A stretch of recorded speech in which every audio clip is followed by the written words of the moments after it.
Ada 3 cara beriklan di YouTube gue. Bagi teman-teman yang ingin mempromosikan bisnis atau usahanya, silahkan hubungi kontak gue yang ada di kolom deskripsi. Dr. Jikal and Mr. Inzaghi. Antara Italian dan Eropa terdapat motivasi yang berbeda.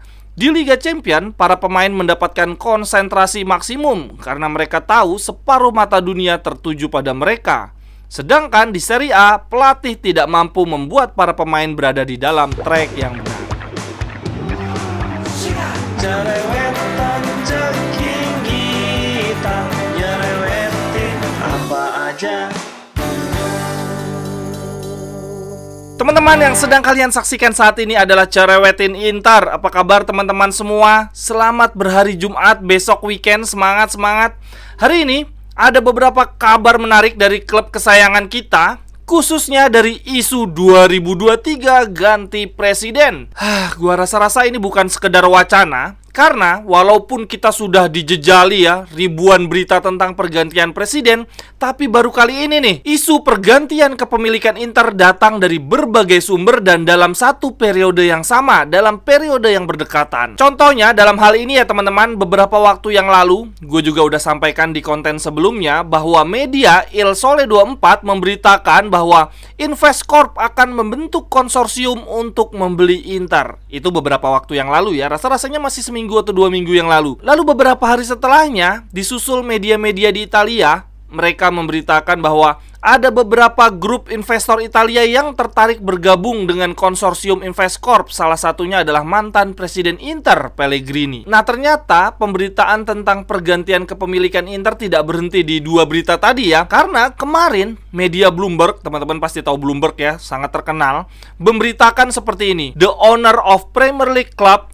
Leeds United is considering bid for Italian football club Inter Milan worth an estimated 1 billion euro. Artinya pemilik klub Liga Inggris Leeds United mempertimbangkan membeli klub Italia Inter Milan dengan biaya kurang lebih 1 miliar euro. Ada 2 poin utama dari berita Bloomberg ini. Yang pertama, Radrizzani akan menjual Leeds United terlebih dahulu, baru bisa membeli Inter. Lalu yang kedua, Inter adalah tim terakhir Italia yang menjuarai Liga Champions, sehingga masih punya daya tarik bagi investor-investor. Gue akan bacain isi artikelnya teman-teman, beberapa baris aja ya yang menarik-menarik. Isinya begini: Acer Ventures, perusahaan milik Andrea Radrizzani yang kini menguasai saham terbesar di Leeds, diberitakan tertarik membeli klub Italia, seperti yang disampaikan oleh orang-orang terdekatnya. Selain itu, ada Investcorp, perusahaan yang tahun lalu membidik AC Milan, kini juga tertarik untuk membeli Inter. Akan tetapi, perwakilan dari Acer Ventures, Investcorp maupun Inter menolak mengomentari. Namun, menurut Bloomberg, langkah pertama yang perlu dilakukan oleh Radrizzani adalah menjual sahamnya di Leeds. Saat ini ada seorang investor yang merupakan sosok di balik klub American Football San Francisco 49ers yang tertarik membeli saham Radrizzani di Leeds. Radrizzani sendiri merupakan pemilik saham terbesar di Leeds, yaitu sebesar 44%. Menurut Bloomberg, Radrizzani memikirkan untuk menjual Leeds karena saat ini kondisi Leeds sangat mengkhawatirkan, hanya berjarak 2 poin saja dari zona degra. Radrizzani adalah putra asli Milano. Dia lahir di Milan dan dia merupakan pengusaha olahraga yang menjadi bagian dari perusahaan streaming platform DAZN Group Ltd. Inter saat ini sedang mengalami masalah finansial sejak pandemik dan Zhang mencari opsi-opsi alternatif jalan keluar.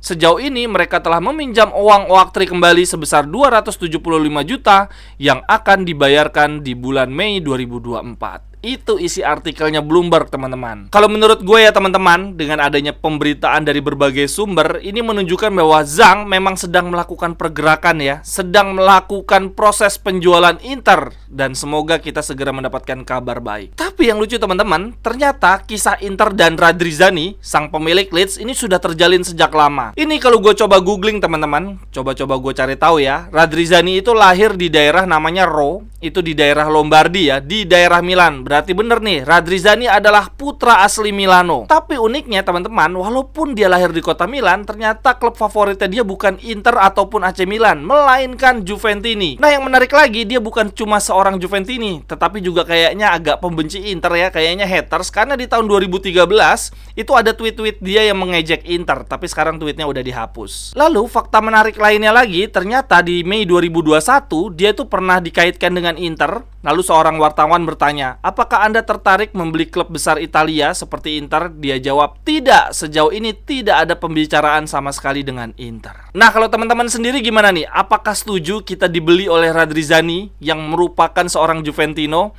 Karena kalau gue baca-baca nih netizen-netizen Inter di Italia, mereka justru condong lebih baik Inter dimiliki oleh Zhang dibandingkan Radrizzani. Karena menurut netizen-netizen Inter di Italia, mungkin Radrizzani tidak akan mengelola Inter dengan hati. Kemudian ada berita berikutnya teman-teman dari Liga Champions. Gara-gara kemenangan kita atas Benfica, Inzaghi langsung dihujani berita-berita bagus. Setelah selama 1 bulan terakhir dia dapat hujatan dari media-media ya. Ini berita yang pertama dari Gazzetta. Mereka membandingkan kisah Inzaghi dengan Dr. Zikal. Judul headline-nya begini, Dr. Zikal and Mr. Inzaghi. Dr. Zikal ini adalah tokoh dari novel terkenal keluaran tahun 1886, udah tua banget.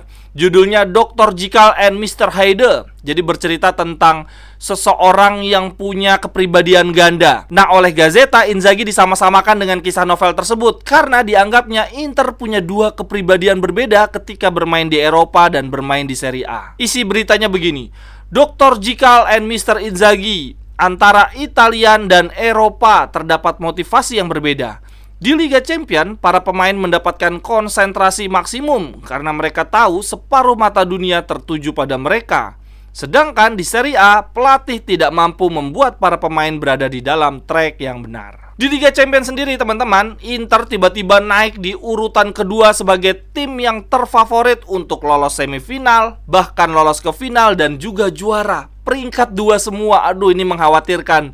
Gue lebih suka Inter menjadi klub yang tidak difavoritkan sih. Kalau gue melihatnya, kenapa Inter tiba-tiba diunggulkan, ini bukan karena murni kekuatan Inter ya, bukan murni karena teknis dan taktik Inter yang kuat, tetapi lebih karena Inter berada di bagan yang menguntungkan ya, bagan yang relatif lebih mudah dibandingkan bagannya si Madrid dan Munchen kawan-kawan ini. Terlebih setelah Inter menang lawan Benfica di kandang lawan, wah ini semakin difavoritkan untuk lolos semifinal Liga Champions. Terlebih kalau Inter nanti lolos ke semifinal Liga Champions, yang mereka hadapi adalah Milan dan Napoli, kedua tim yang pernah dikalahkan oleh Inter di Serie A. Sehingga dari bursa taruhan atau persentase prediksi kelolosan, Inter berada di atas Milan maupun Napoli. Bahkan ini kalau dilihat-lihat, Inter peluang untuk lolos ke final dan juara lebih besar dibandingkan Munchen dan Chelsea. Tapi jelaslah ini bukan soal teknik maupun taktik ya, karena lawan-lawan yang dihadapi Munchen dan Chelsea jauh lebih kuat. Ya kalau gue sih teman-teman, seperti yang gue bilang baru aja ya, gue lebih berharap Inter tidak diunggulkan, Inter di atas kertas lebih rendah dibandingkan lawan-lawan lainnya. Dengan begitu para pemain tidak akan main dengan beban yang berlebihan. Gue lihat-lihat Inter bermain jauh lebih lepas ketika melawan Benfica dibandingkan ketika lawan Spezia, lawan Fiorentina atau lawan Monza. Jadi kayaknya kalau di Serie A itu para pemain bebannya berat banget sehingga mereka bermainnya nggak lepas. Sekian dulu untuk cerewetin Inter hari ini teman-teman. Tidak banyak, silahkan tuliskan pendapat teman-teman di kolom komentar. Gimana nih, setuju nggak dengan calon presiden kita yang baru, Radrizzani? Lalu apa pendapat teman-teman tentang perbedaan permainan kita, perbedaan mentalitas kita ketika bermain di Eropa dan bermain di Serie A? Dan apakah teman-teman setuju dengan pendapat media ya bahwa peluang kita maju ke final ini sangat besar? Silahkan tuliskan di kolom komentar. Sampai ketemu di cerewetan-cerewetan berikutnya. Bye-bye. Cerewetan